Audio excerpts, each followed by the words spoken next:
incredibly important, and making sure that there are the supplies of PPE so that everybody on the front line has the PPE and the protective equipment that they need.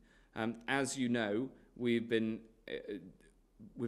moving heaven and earth to get the amount of PPE that we need to the front line, both buying it from abroad and also then distributing it. That system is getting stronger all of the time, but it is a mammoth effort to do it. I saw two of the things that you referred to. I'm not sure that they were a fair and objective journalistic assessment of the situation, but what we do have is constant focus on the realities of getting PPE to the front line, and we take full responsibility to getting it to every single person who needs it. Can I ask a quick Yes, follow-up? of course. Can you assure staff that stocks are not running low at the moment? That is available. We're constantly needing to buy more from abroad and to make more at home to make sure we're constantly replenishing that. And that's a huge effort. You know, globally, there's a shortage of PPE because the demand for PPE, understandably, in so many countries has shot up. Therefore, we're out buying it around the rest of the world. And I'm really glad that a whole host of factories here in the UK are turning over their production towards PPE. It's incredibly important. It's a huge amount of effort, and we're working on it as hard as we possibly can. Thanks, Hugh. Paul Brand from ITV.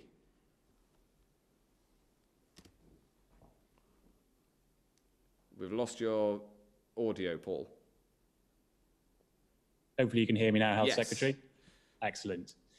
Given today's statistics, Health Secretary, do you now recognise that while you've prevented the NHS from becoming overwhelmed, there is now a crisis in the care sector? And given that the number of deaths continues to go up in care homes each day, will it now be your main priority? Well, of course, care homes have been a top priority right from the start. We put out our first guidance to care homes in February, and we've been working with them throughout. Now, by their nature, the care homes look after and support some of the most vulnerable people anyway, and they support some of the people who are most vulnerable to this disease as well, because of the nature of the disease and how it impacts on, especially on older people, much more than the rest of the population. So it's been a focus from the start. We've strengthened the rules around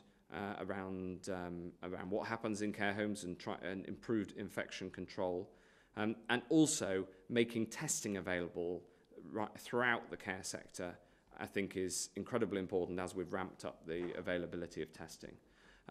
We keep a close eye on it, and I'm very glad that we're now able to publish these daily data, which will keep the focus on what's happening in care homes. I asked for that to start, and I think we talked about it a week or so ago, and now we've got those data being collected so that we can focus on it day in, day out. And my principle in this is to be as transparent as possible, because then you find problems as quickly as possible and we can get in and address it. You say that you'll keep an eye on it, but carers are frustrated, and I understand this is a complex sector. There's lots of private providers here. It's not like the NHS, and that's a fair point that you have often made.